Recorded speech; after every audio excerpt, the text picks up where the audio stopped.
Hello, I am Mark Alperovich. I am the president of Isograd, and today I would like to speak about the kind of questions that we can ask in automatized assessment.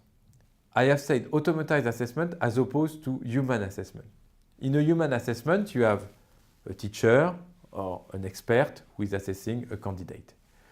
The teacher or the expert can ask many kinds of questions to the candidate or can ask him to perform many tasks, and he will be able to deduce a level out of that, and that's very efficient. The drawback of this is that it's very time consuming. If you have 1,000 people to assess, it's very difficult to consider using human assessment. So when you are using computerized assessment, i.e. a computer is going to ask the questions, the number of questions that you can ask is more limited. Basically, you have three kinds of questions.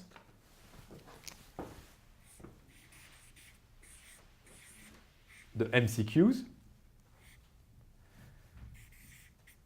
the activities like linking elements together or drag and drop or clicking somewhere on an image.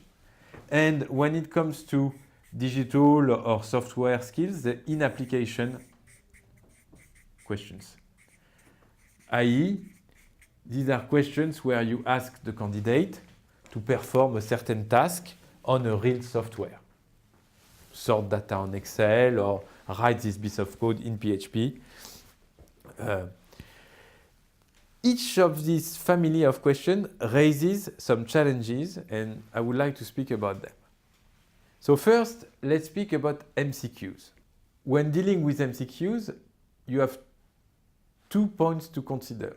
The first one is, does my question really measure the skill of the candidate? The second point is, how difficult is my question? The first issue is that it's not because you are asking a question on a given subject that you are really measuring the skills of the candidate on this subject. Sometimes you are measuring his or her intelligence, i.e. the candidate doesn't have the skill, but is going to be able to deduce what is the right answer. If in your MCQ you can only select one good answer and the wrong answers don't sound likely at all, then the candidate will find the right answer just because he's intelligent. The second aspect is luck. If in your MCQ the candidate, let's say it's a true-false, you ask him, is it right or wrong? Well, immediately already the candidate has a 50% chance to get it right. Then if he has a minimum skill level, maybe it will reach 70%. Then maybe there's a kind of general likelihood of the statement, which makes one of the two answers, right or wrong, very likely.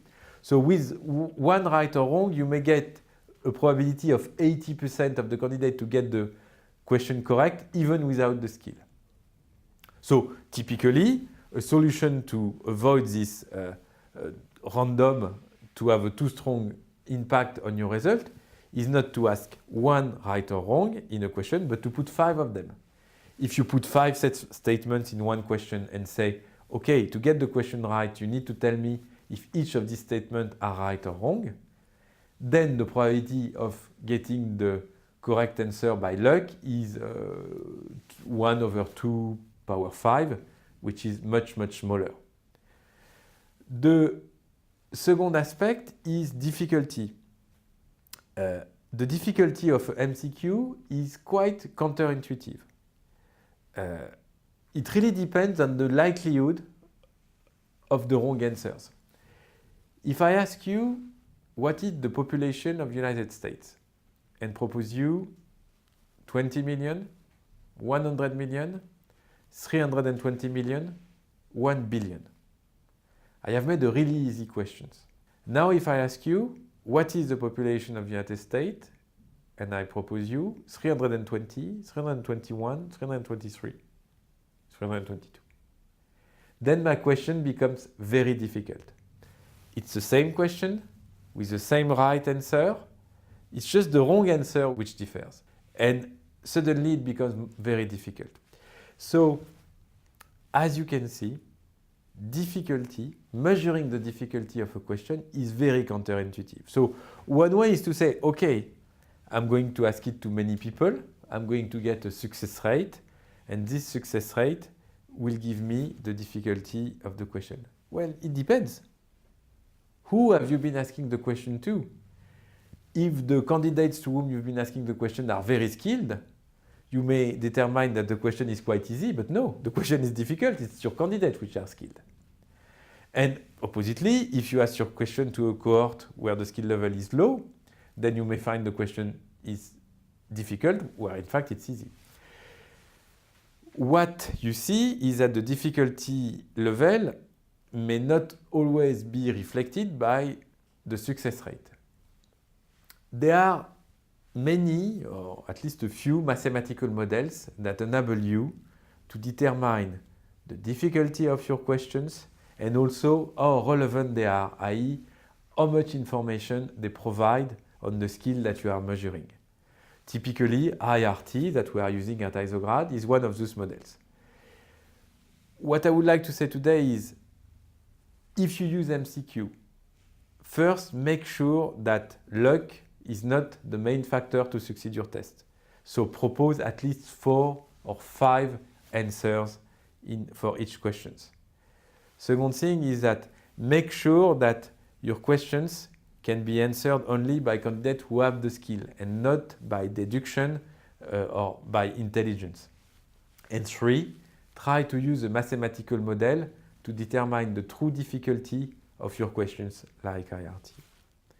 Then you have the activities like the drag and drop or click on a zone. Well, first, one has to realize that drag and drop or link items activities are some kind of MCQ.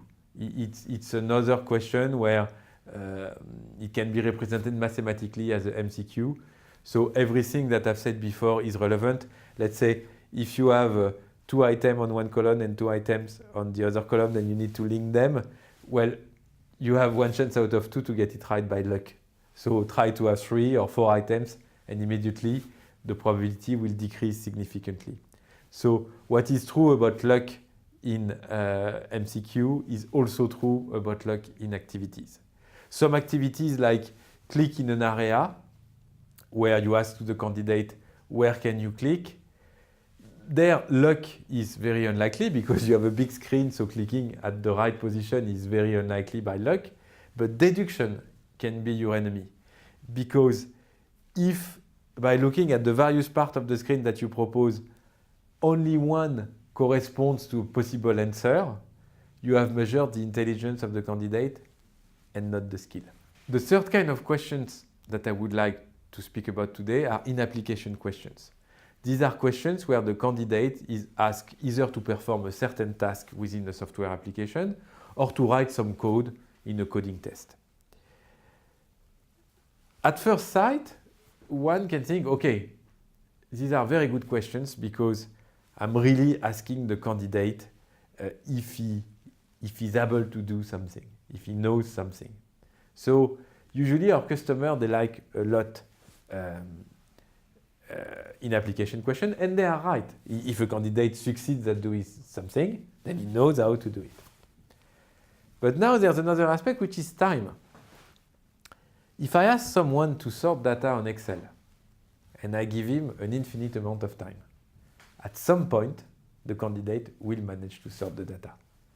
If I give 10 minutes, then the number of candidates that will be able to solve the question will be smaller.